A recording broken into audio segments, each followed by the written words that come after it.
For those of us who are repulsed by love, happiness, and interacting with other people, having a favorite video game duo is way more important than having healthy human relationships. Some of these guys have been teamed up together longer than half the celebrities in Hollywood, and we have a feeling that they're gonna be kicking ass together till Skynet comes to destroy us all. I'm Whitney Van Lanningham, and here are the top 8 inseparable video game duos. Number 8, Sonic and Tails. This Fox and Hedgehog duo have been kicking it since 1992's Sonic 2 for the Sega Master System, when Tails first made his on-screen debut. He started off as a Player 2 character, but eventually became Sonic's sidekick and best friend. Sonic and Tails' friendship is super relatable. Tails was bullied as a kid for having 2 tails, but being friends with Sonic allowed him to grow his confidence. Where Sonic has super speed, Tails can fly, and he's also a mechanical super genius. The best part about their relationship is how fiercely loyal and protective Sonic is of Tails. He sees him as kind of a little brother figure, but also respects him as an equal and knows how insanely smart he is. Number 7, Link and Navi. When Navi and Link first meet in The Legend of Zelda: Ocarina of Time, Navi isn't too thrilled about babysitting Link, but he eventually grows on her, and the pair form a Tinkerbell-Peter Pan relationship. Together, they take on a series of challenges to stop Ganondorf from unleashing the Triforce, all the while Navi screeches, "Hey, listen!" But while she can be shrill and annoying, Link and us players would be lost without her guidance and targeting help. When they arrive at Ganon's castle, Ganondorf's dark energy prevents Navi from helping Link Z-target his opponent, but Link takes him down anyways. After having their lost time restored at the Temple of Time, Navi says goodbye to Link. We never really find out why she leaves him, but while they were together, they were an inarguably awesome duo. Number 6, Jak and Daxter. Before the Precursor legacy, Jak and Daxter grew up in Sandovar Village together as kids. They're the kind of ride-or-die homies that we all wish we had. Most of the people that I've known since I was little are still in my hometown working at Hooters, so I have mad respect for these two. One night, Jak and Daxter stumble upon a lurker who knocks Daxter into a pool of dark eco, turning him into an otter-weasel hybrid. Where Jak is there to be heroic, Daxter is there to provide comic relief. He's kinda like the Ron Weasley to Jak's Harry Potter. He's a bit of a fraidy cat and definitely exaggerates his heroism. Daxter definitely isn't as good of a fighter as Jak is, but without him, the game would be a lot less funny. Number 5, Donkey Kong and Diddy Kong. Like Sonic and Tails, this is another story of a mentor-mentee relationship that turned into a friendship. Diddy Kong first came onto the scene in Donkey Kong Country as Donkey Kong's apprentice. He's overly eager and completely in awe of Donkey Kong, so Donkey Kong tries to humor him by letting him guard his bananas. Unfortunately, the Kremlin crew struck that night, stealing Donkey's bananas and throwing Diddy into a DK barrel. Donkey Kong realizes that his bananas are missing and sets off to free Diddy, who helps him drive the Kremlings away from Donkey Kong Island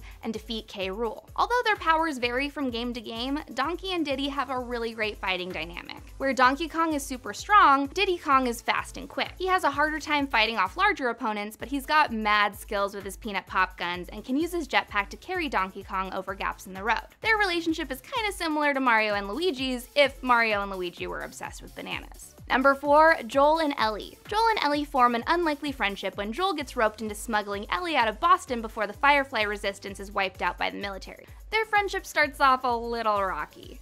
Joel doesn't trust Ellie, probably because she's so young, and it doesn't help that she lies to him about being bitten by the infected because she doesn't think that he'll believe that she's immune. Ellie doesn't feel like she can really open up to Joel, so the two of them are pretty skeptical of each other at first. But slowly the two warm up to each other and start to form a father-daughter-like bond. Joel and Ellie become extremely protective of each other, and Joel does his best to make Ellie feel safe throughout the game. Ellie needs Joel to feel a semblance of normalcy and security after emerging the lone survivor of an infected outbreak that killed her friends and family, and Joel needs Ellie to ground him throughout the chaos. She reminds him of his daughter Sarah, who died 20 years ago, and ultimately depends on him and cares for him like she would her real father. Their relationship is one of the most subtle and powerful ones in the video game world. It's tender and realistic and ties together the whole storyline of the game. Number 3, Mario and Yoshi. Alright, I know you were expecting us to say Mario and Luigi here. Now I'm gonna let you finish, but Yoshi and Mario were actually the best Nintendo duo of all time. If not for Yoshi, Mario and Luigi wouldn't have been able to defeat half the enemies that they faced in Super Mario World. Yoshi has known Mario since he was an infant, and caringly helped reunite baby Mario with baby Luigi. Mario, in return, is steadfastly loyal to Yoshi. Even though Yoshi makes mistakes that kinda irritate him from time to time, Mario will always go to bat for his oldest homie, rescuing Yoshi even when he's responsible for getting himself into trouble. There's also this really cool drum beat that plays every time Mario rides Yoshi, and I kinda think that every friendship should have its own little soundtrack. soundtrack like that. Number 2, Ratchet and Clank. These guys are a mechanic and robot duo who are constantly trying to save the galaxy from the many evil forces that threaten to destroy it. The two meet when Clank's ship crashes near Ratchet on the Kaisel Plateau. He explains to Ratchet that Drek is planning to destroy the planet Novalis, and the two speed off on the adventure of a lifetime to stop him. After defeating Drek, Clank isn't sure at first if Ratchet will still want to be friends with him, but of course, Ratchet ends up coming back for him and the two remain friends. Clank is more of the brains of the operation, while Ratchet provides the muscle. They definitely have one of the most equal partnerships in the gaming world. The two of them spend their time hanging out and working on ships together when they're not off fighting evil, and have a brotherly friendship rather than a hero sidekick one. Number 1, Banjo and Kazooie. Banjo and Kazooie first teamed up when Banjo adopted Kazooie and let him live inside his backpack. The two team up to fight against the evil plans of Gruntilda, and use their individual powers to strengthen their powers together during battle. These two friends could not be more opposite.